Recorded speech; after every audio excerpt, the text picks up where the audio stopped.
projet de loi amnistie portant amnistie ñu voté ko fii le 6 mars 2024 moom moo nekk pire des projets te da ngeen ko voté parce que da ngeen a xam ne projet bi daf leen di couvrir nervi yi ngeen doon recruter ñuy mate askan bi projet bi daf ko moo tax ngeen voté ko le 19 mars 2024 fii voté ngeen fi projet de loi portant pension des anciens députés nga xamante ne si ne moo leen di permettre ngeen mën a am ay indemnité de retraite à partir de 55 ans seen variant de 110 à 115% nga xamante ne si ne ku ci retraité te am 55 ans di nga mën a am plus de 900 000 francs kon loolu yéen lay wane na rek yéen seen intérêt personnel kese moo leen fi bàyyi mais askan ngeen bëgg a nekk fi nag di mëlafe di ndax askan bi mais mënoo leen ndax kenn président de la république ngeen institution bii nag di Haut Conseil des collectivités territoriales da ngeen xam ne seen ay ak ñaari institution da ngeen xam ne seen ay nit ñoo fa nekk ndax Aminata Mbengue Ndiaye moom moo nekk ci bopp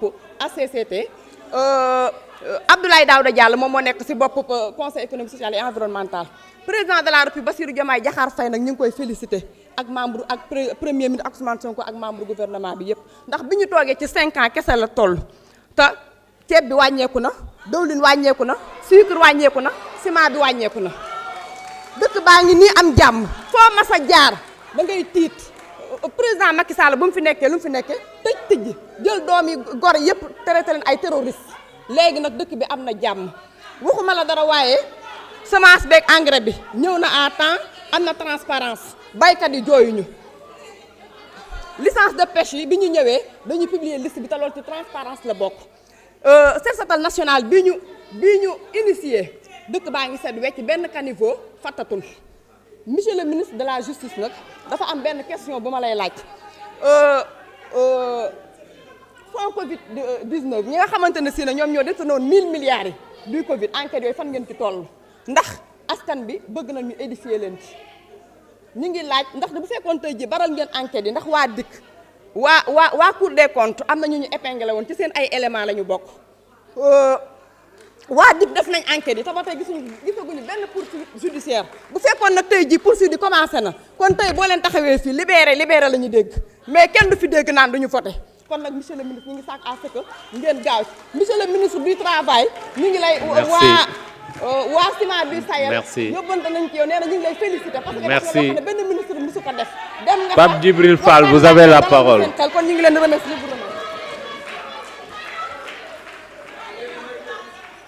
suivi de Oumar Souane Cissé.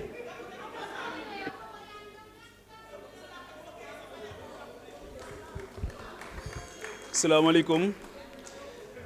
Monsieur le Président de l'Assemblée nationale, Monsieur le ministre de la Justice, Monsieur le ministre en charge du travail et des relations avec les assemblées, chers honorables collègues députés, chers confrères aussi de la presse, maa ngi sant yàlla bu baax ci moom mi ñu defal tawfeex tànnuñu ci sénégalais yi nga xamante ni ñoom ñoo leen di représenter dans cette auguste assemblée.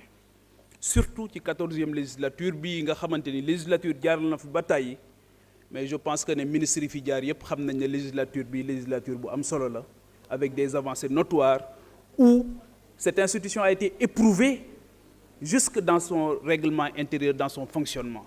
Donc on n'a pas à raser les murs, soyez fiers du travail que vous avez effectué dans cette Assemblée nationale.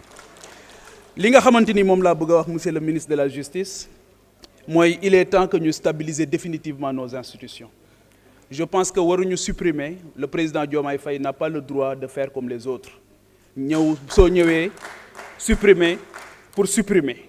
Dañu war a stabiliser définitivement les institutions pour mettre leen au service du développement économique et social du Sénégal.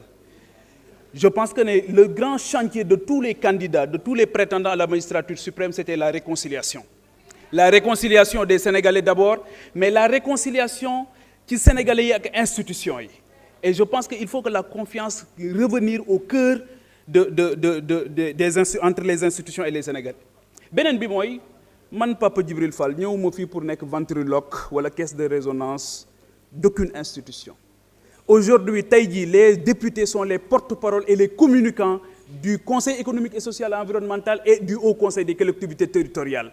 Si ces institutions faisaient correctement leur travail, je pense que tey du ñu taxaw fii di leen waxal parce que ñoom ñooy défendre seen bopp auprès des populations. Le problème, c'est pas les institutions. Une institution n'est pas bonne ou mauvaise en soi. Tout dépend de l'usage, tout dépend de la composition.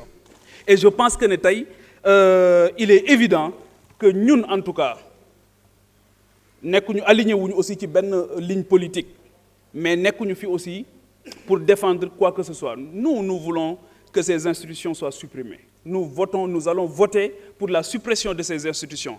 Mais damay paraphraser benn directeur boo xamante ni le président Diomaye Faye moom moo ko nommé. mu ne dites la vérité avant le retour du bâton. Il faut dire la vérité aux Sénégalais. Et vous êtes en train de rendre un mauvais service au président de la République en voulant lui faire croire que 66 milliards yi moom mooy régler les problèmes des Sénégalais. C'est archi faux. Un pays, ça se construit dans le temps. Un pays, ça se construit dans le temps.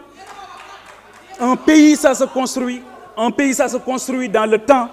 Mais Ismaïla, il faut qu'on s'écoute. Mais non, dama la déglu ma. Monsieur le Président, nañu arrêter chrono. Non, on arrête là. Mais la politique, c'est deux choses. La politique, c'est deux choses. Avoir la capacité de convaincre et la capacité d'agir. Mais il faut qu'on s'écoute, il faut qu'on apprenne à s'écouter. Man fi kenn du fi wax ba ma dagg la. Donc su may wax, il faut qu'on s'écoute. Dites la vérité au président et à son premier ministre. Et vous êtes en train de faire comme les autres, c'est-à-dire avoir un mandat impératif. Ce n'est pas la vocation d'un député. Donc, donc dites la vérité par rapport aux 760 milliards yi nga xamanteni mom lañ la dama paraphraser sen ben directeur bo wax ne dites la vérité avant le retour du bâton. Il faut éviter le maquillage. Dites la vérité sur toutes les questions yi nga xamanteni dañu interpeller l'avenir du Sénégal. Dites la vérité sur cette fameuse loi bi nga xamanteni mom mo amnistie, parce qu'aujourd'hui la délinquance galopante partout au Sénégal. C'est parce qu'à un moment donné, on nous a parlé de forces spéciales, on nous a parlé de circulation d'armes lourdes et d'armes légères. Donc, nous Sénégalais, mais d'où proviennent ces armes? Donc, dites la vérité, dites-nous aussi la vérité par rapport à la lancinante question de l'ONAS. Moi, je pense qu'aujourd'hui, le ministre en charge de l'hydraulique doit mettre le président de la République à l'aise dans cette affaire, et la meilleure manière, c'est de se démettre, avant qu'il ne soit trop tard. Donc nous, on ira jusqu'au bout de notre logique, qui est de contrôler l'action de l'exécutif, qu'on soit ici ou ailleurs, on continuera de faire ce travail. Sénégalais, donc on n'a pas le temps pour le cynisme politique, on n'a pas le temps pour le machiavélisme politique. Aujourd'hui, tout le monde doit se mettre au travail pour permettre à ce pays-là de prendre définitivement la bonne direction. Donc je pense que c'est ce que j'avais à dire. Merci. Merci. Oumar Souane Cissé, vous avez la parole, suivi de Astou Fall. Assalamu alaikum, Monsieur le Président de l'Assemblée nationale,